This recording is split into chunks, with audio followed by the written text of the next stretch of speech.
And an astronomer said, "Master, what of time?" And he answered, "You would measure time the measureless and the immeasurable. You would adjust your conduct and even direct the course of your spirit according to hours and seasons. Of time you would make a stream upon whose bank you would sit and watch its flowing. Yet the timeless in you is aware of life's timelessness and knows that yesterday is but today's memory and tomorrow is today's dream. And that which sings and contemplates in you is still dwelling within the bounds of that first moment which scattered the stars into space. Who among you does not feel that his power to love is boundless?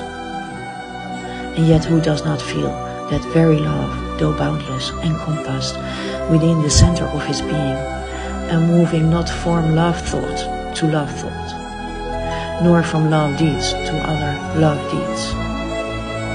And is not time even as love is, undivided and paceless? But if in you thought you must measure time into season, let each season encircle all the other seasons.